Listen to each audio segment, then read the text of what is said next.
The blue pill first. Always the blue pill first. Then 2 pumps of the inhaler, holding it deep in his lungs until the tremor in his chest subsided. He marked it off on the list. Each task, a tiny victory against the chaos of his own mind. His reflection in the bathroom mirror wavered, a funhouse image distorted by neurological static. He gripped the edge of the sink, grounding himself. Morning light sliced through the blinds, painting stripes across the worn linoleum floor.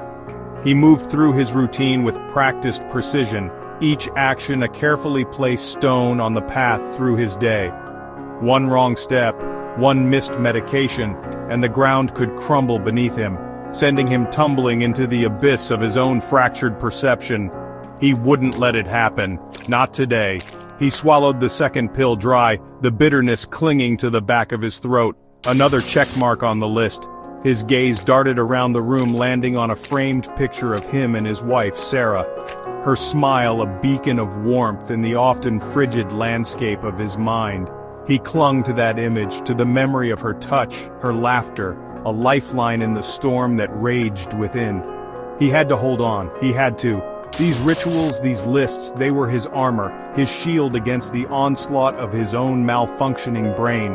They kept the static at bay, the whispers down to a dull roar. He clung to them with a desperate fervor, for they were the only thing standing between him and the oblivion of his own disintegrating reality.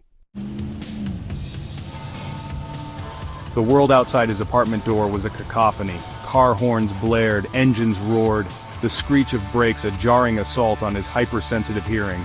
He kept his head down, eyes fixed on the cracked pavement beneath his feet. Each step sent a jolt of pain shooting up his legs, a constant reminder of the neuropathy that plagued him. Even the air seemed thick, heavy with the smell of exhaust fumes and the cloying sweetness of blooming jasmine. It pressed in on him, suffocating, making it hard to breathe. He fumbled in his pocket for his sunglasses, the tinted lenses offering a meager shield against the overwhelming visual stimuli of the city. He navigated the crowded streets with a practiced ease, his body moving on autopilot while his mind raced, a tangled web of anxieties and fragmented thoughts. He felt the phantom touch of unseen hands on his skin, heard whispers in the wind that only he could hear. Hallucinations, the doctors called them. He knew better. They were echoes of a past he couldn't outrun, a past that clung to him like a shroud. He yearned for the quiet solitude of his apartment, for the comforting predictability of his routine. There, within those 4 walls, he could keep the chaos at bay, could pretend for a little while that he was still whole, still sane. But the memory of Sarah's smile, the thought of her voice, pulled him forward, urging him out into the sensory maelstrom. He had to find her. Their love was a delicate dance, a constant negotiation between his limitations and her boundless capacity for empathy.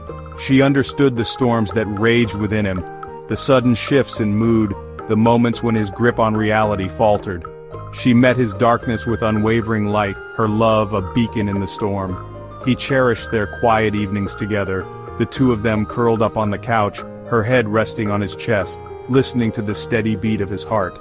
In those moments, the static in his mind quieted, replaced by the soothing rhythm of her presence.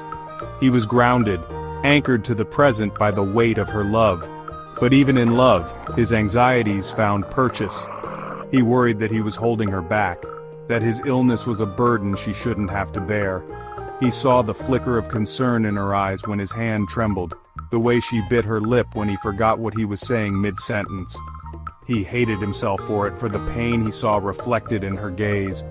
He knew he wasn't easy to love, but she loved him anyway, fiercely and without reservation. And in her love he found a strength he never knew he possessed, a reason to keep fighting, to keep clinging to the hope of a future where the static didn't consume him.